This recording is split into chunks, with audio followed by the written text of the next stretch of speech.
नमस्कार, आप देख रहे हैं कैपिटल टीवी उत्तर प्रदेश और मैं हूं आपके साथ पारुल त्रिपाठी। केंद्र सरकार वक्फ बोर्ड पर लगाम लगाने जा रही है। वक्फ बोर्ड एक्ट संशोधन बिल संसद में 5 अगस्त को पेश होने वाला था, लेकिन अब जानकारी के मुताबिक विधेयक को सबसे पहले राज्यसभा में पेश किया जाएगा।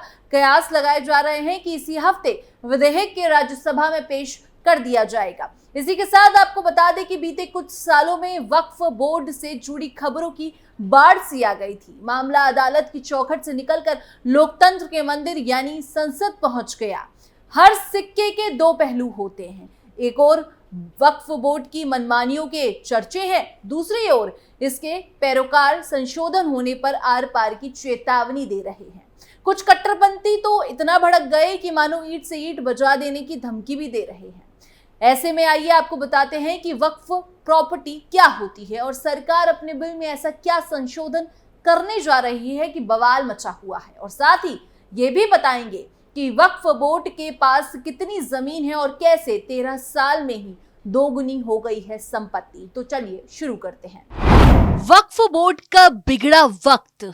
एक रिपोर्ट के मुताबिक केंद्रीय कैबिनेट की बैठक में वक्फ एक्ट में 40 बदलाव पर चर्चा हो चुकी है। इसके साथ ही ये भी कहा गया कि अगर वक्फ बोर्ड किसी भी प्रॉपर्टी पर दावा करता है तो उसका अनिवार्य तौर पर वेरिफिकेशन होगा। वहीं अगर किसी प्रॉपर्टी को लेकर वक्फ बोर्ड और किसी व्यक्ति या संस्था के बीच विवाद चल रहा है तो उसका भी वेरिफिकेशन कराया जाएगा। पूरे देश में वक्फ एक्ट के विरोध की वजह उसकी वो धारा है जिसे लोग संविधान विरोध बता रहे हैं। दरअसल वक्फ एक्ट का एक सेक्शन कहता है कि इसके फैसले को हाई कोर्ट या सुप्रीम कोर्ट में भी चुनौती नहीं दी जा सकती है। क्या होता है वक्फ?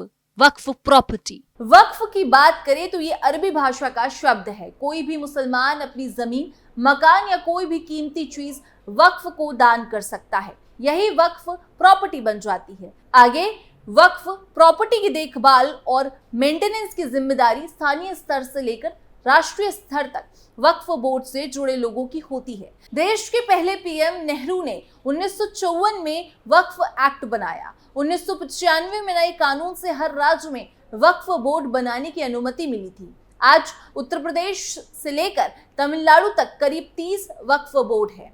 वक्फ बोर्ड एक्ट की बात करें तो पहले भी 1995 और 2013 में इसमें संशोधन हो चुका है। भारत सरकार और रेलवे के बाद वक्फ बोर्ड देश का तीसरा सबसे बड़ा जमींदार यानी जमीनों का मालिक है। एक अनुमान के मुताबिक देश में मुस्लिम वक्फ बोर्ड के पास 8 लाख से ज्यादा प्रॉपर्टी है। वक्फ संपत्तियों संबंधी दावों को लेकर देश में तकरीबन हर राज्य में ही विवाद की स्थिति है। वक्फ बोर्ड के पास है कितनी जमीन? जमीन के मामले में वक्फ बोर्ड सेना और रेलवे के बाद तीसरी सबसे बड़ी संस्था है। शुरुआत में मूल रूप से पूरे भारत में वक्फ बोर्ड के पास लगभग 52,000 संपत्तियां थी। पिछले साल फरवरी में अल्पसंख्यक मंत्रालय ने लोकसभा में वक्फ बोर्ड की संपत्ति की जानकारी दी थी और बताया था कि मुस्लिमों की इस संस्था के पास दिसंबर 2022 तक कुल 8,65,646 अचल संपत्ति थी। एक रिपोर्ट के अनुसार 13 साल में ही वक्फ बोर्ड की संपत्ति दोगुना हो गई थी। भारत में वक्फ बोर्ड के पास 2009 तक 4 लाख एकड़ भूमि पर 3 लाख पंजीकृत संपत्तियां थी और आज की तारीख में 8 लाख एकड़ से अधिक जमीन पर करीबन 9 लाख संपत्तियां हैं।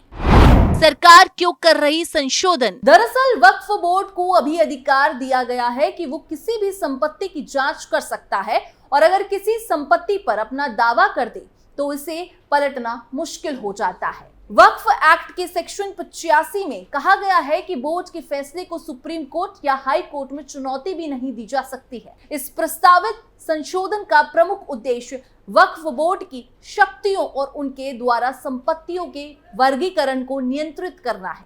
2013 में मनमोहन सिंह की यूपीए 2 सरकार ने 1995 में के बेसिक वक्फ एक्ट में संशोधन करके वक्फ बोर्डों को सर्वशक्तिमान बना दिया था। तब बीजेपी ने आरोप लगाया था कि वक्फ बोर्डों को संपत्ति छीनने की असीमित शक्तियां देने के लिए अधिनियम में संशोधन किया गया, जिसे किसी भी अदालत में चुनौती नहीं दी जा सकती। साफ है कि एक धार्मिक संस्था को असीमित ताकत दी गई, जिससे वादी के पैरों में ऐसी बेड़ियां डाल दी गई कि वो बेचारा अदालत से इंसाफ मांगने भी नहीं जा सकता था। देश की किसी भी अन्य धार्मिक संस्था के पास इतनी ताकत आज भी नहीं है जितनी वक्फ बोर्ड अधिनियम 1995 की धारा 3 में वक्फ बोर्ड को दी गई है। इस धारा 3 के मुताबिक अगर वक्फ सोचता है कि भूमि किसी मुस्लिम की है तो ये वक्फ की संपत्ति है।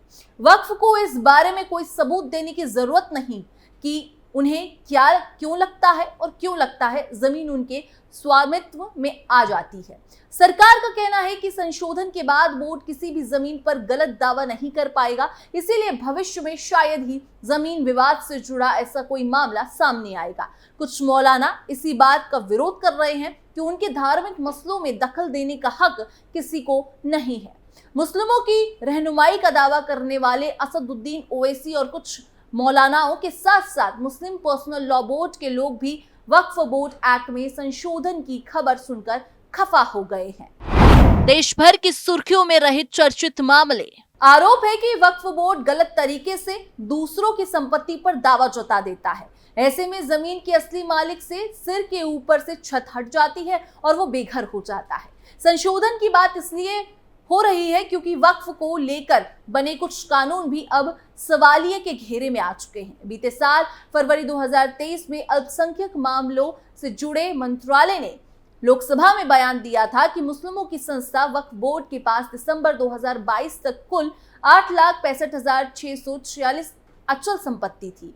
हाल के कुछ सालों में वक्फ बोर्ड की संपत्ति के दावों को लेकर कई विवाद भी हुए हैं। अब कई राज्यों में वक्फ बोर्डों पर यह आरोप भी लगा है कि वो गलत तरीके से सरकार या अन्य संपत्तियों पर अपना दावा जता रहे हैं, जो कतई ठीक नहीं है।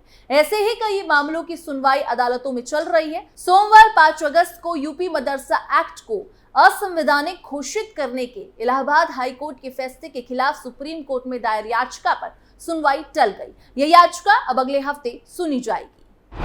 जिस जगह हाथ रख दिया वो जमीन वक्फ की। तमिलनाडु वक्फ बोर्ड ने 2023 में एक पूरे गांव पर ही अपना मालिकाना हक जता दिया था। बोर्ड ने राज्य के 18 गांवों में 389 एकड़ जमीन का मालिक होने का दावा किया था। उन्होंने ये भी कह दिया था कि वक्फ बोर्ड की मंजूरी के बिना गांव वाले अपनी जमीन नहीं बेच सकते। उन्हें अपनी ही जमीन बेचने के लिए वक्फ बोर्ड से एनओसी लाने को कहा गया था। कावेरी नदी के किनारे बसे तिरुचेंदुराई गांव में 1500 साल पुराना शुदेश्वर मंदिर भी। ऐसे में गांव वाले भौचक्के रह गए थे कि वक्फ कैसे उनके पूरे गांव पर अपना दावा जता सकता है। वहीं 2022 में तेलंगाना में एक मस्जिद की प्रॉपर्टी को लेकर ऐसा ही विवाद सामने आया था। क्यों हुआ वक्फ बोर्ड का गठन? वक्फ बोर्ड का गठन भारत में मुस्लिम समुदाय के लिए एक महत्वपूर्ण कदम था। वक्फ बोर्ड एक सरकारी संस्था है जो मुस्लिम समुदाय के हितों की रक्षा करती है। वक्फ बोर्ड का गठन मुस्लिम समुदाय द्वारा दान की गई संपत्ति को व्यवस्थित तरीके से प्रबंधित करने के लिए किया गया था। वक्फ बोर्ड का उद्देश्य वक्फ संपत्ति को अतिक्रमण और दुरुपयोग से बचाना, वक्फ संपत्ति से होने वाली आय को धार्मिक और सामाजिक कार्यों में लगाना है। वक्फ बोर्ड का काम वक्फ संपत्ति से संबंधित विवादों का निपटारा करना है। वक्फ बोर्ड समय समय पर विवादों में भी रहता है। खासकर वक्फ संपत्ति से जुड़े विवादों को लेकर हमेशा से विवाद में रहा है और अब कहीं ना कहीं लोगों का सर का दर्द भी बन गया है और इसीलिए इसमें संशोधन की बात भी चल रही है। इस मुद्दे पर आपकी क्या राय है, हमें कमेंट सेक्शन पर जरूर बताएं। बाकी देश और दुनिया की तमाम खबरों के लिए आप देखते रहिए कैपिटल टीवी उत्तर प्रदेश।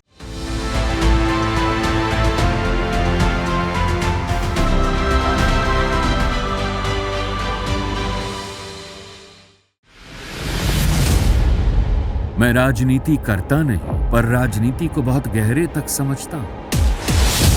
मैं लोगों के बीच रहता हूं, लोगों के मन को अच्छे से जानता हूं।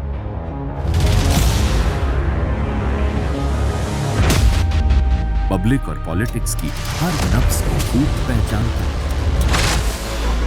संघर्ष की सियासत से सत्ता के सिंहासन तक मैं हर खबर से खरा सच निकालता हूं।